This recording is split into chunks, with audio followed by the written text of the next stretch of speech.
A few years ago, I was on a cross-country road trip because I was moving from one side of the country to the other. It was just me, all by myself, and I enjoyed being able to live out of my car for a while. The only problem was that I had an old car that was on its last legs. I was planning to purchase a new car and get rid of the old one, but I decided to wait until after I moved because of all the hassle. The car would occasionally die, but for the first part of the trip, it did great. On the third day, it was really hot, and after driving almost non-stop for about 10 hours, night came, and I was driving on the highways. Then I felt my car starting to die. It was about 9 p.m., and the road I was on was very quiet. It was not a major freeway because I was taking what the map told me was a shortcut. Instead, it was a little highway surrounded by mainly woods. I did not want to be stranded here. My car slowed down and came to a stop on the side of the road. I shut it off and waited a few minutes before trying to start it again. When I did, nothing happened at all. Then I took out my phone to call for help, but unfortunately I saw that I had no service. I wasn't sure what to do. I decided to walk out of my car and see if my service would work a little ways up the road. I walked about 20 feet up the road, looking at my phone to see if I would receive any bars. Just then, I heard a noise come from the woods. I thought it was probably a deer, but when I looked, I didn't see a deer. Instead, I saw the legs of a man. I couldn't see the rest of him from the trees. I didn't know why a man would be in the woods at this time. It made me uncomfortable, so I walked back to my car. I got in, shut the door, and locked it. I looked into the woods from my car, but I didn't see anything. I went back to my phone and decided to restart it to see if maybe that would get me some service. It was a long shot, but I needed to try what I could. As my phone was restarting, I heard a noise to the right of my car. I looked, and my heart stopped when I saw a man standing at my passenger's window, looking in. He looked dirty and was not wearing a shirt. He started trying to open the door. When it didn't open, he started banging on the window. I sat there for a few seconds, frozen with fear. Finally, I began to yell at him to go away, but it didn't seem to work. I tried my phone to call the police, but it still didn't have any service. Then the man suddenly stopped banging and ran back towards the woods. I saw him grab a large stick and then start to walk back to my car. I was about to get out and run away. I didn't have a plan after that, but I didn't feel safe in my car with that guy banging on it. As soon as I started to open my door, I saw the bright headlights of a truck pulling up behind me. The truck came to a stop behind my car. I got out and walked to it. It was a large-looking man who was wearing a camel jacket and started to ask if I needed a tow. But in the middle of his sentence, he saw the man with the stick arrive at my car. I told him the man seemed to be insane and was trying to get into my car. The man in the truck then reached under his seat, grabbed a gun, got out, and yelled at the man. When the shirtless guy saw the gun, he dropped his stick and put his hands in the air.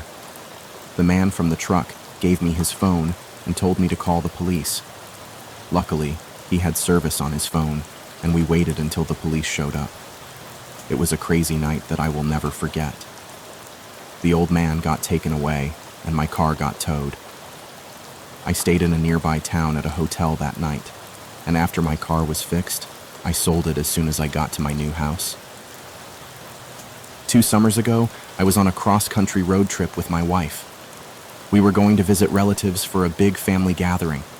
We chose to drive because we could make several stops along the way in cities that we liked, plus we had some extra time. The first day, we drove a good 8 or 9 hours and then stopped for the evening. On the second day, we wanted to make it a little bit farther, so we drove a little later into the night. We got off the freeway at about 11 p.m. and went onto a highway.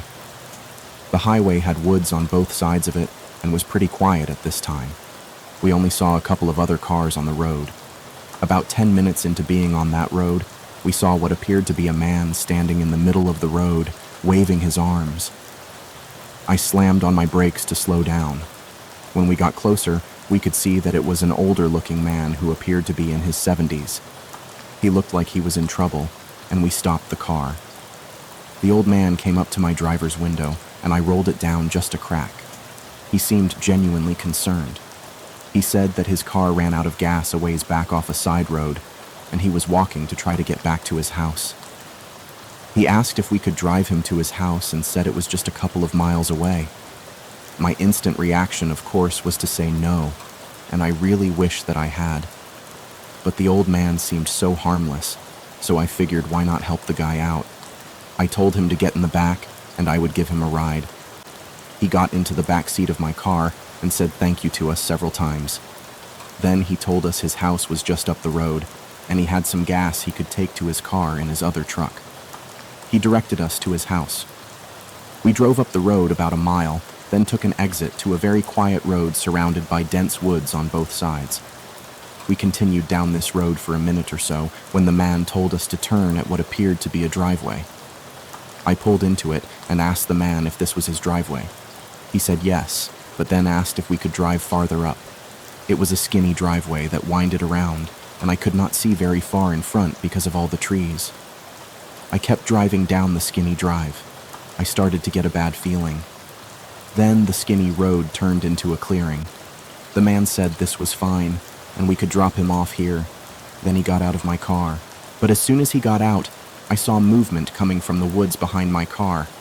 Then I turned and saw more movement in the front. I didn't hesitate at all, and I stomped on the gas and put my car in reverse, not even knowing what it was. My wife then started to scream. I looked and saw multiple men running at my car from 2 different directions. I backed out of the skinny driveway as fast as I could. A man hit the side of my car with something. I don't even know what. I got out of the driveway and back onto the road and sped off to the highway. My wife was shaking, and I have to admit that I was too. I don't know what kind of trap that old man was trying to lure us into, but I know I'm never stopping to pick anyone up again. I was taking a long road trip last year for work. I do a lot of traveling for my job, but I will spare you the details of work and get to my story. I left the city I was staying in at about 4 p.m., and I knew it would be a late night of driving, and I probably wouldn't arrive at my hotel until around 2 in the morning. I drove for hours and hours.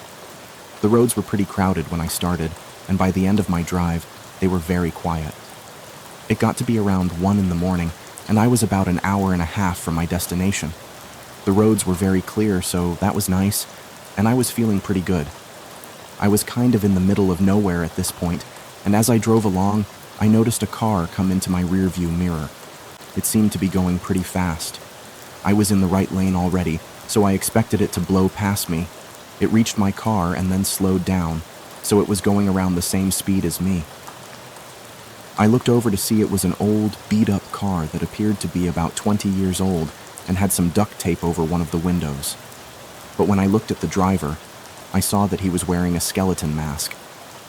He looked at me for a good second, and then he turned and sped forward. I shook my head and kept driving. He went past me and then turned into my lane in front of me and drove about 5 car lengths ahead of my car but maintained that same speed. When I looked in my mirror again, I saw more cars approaching.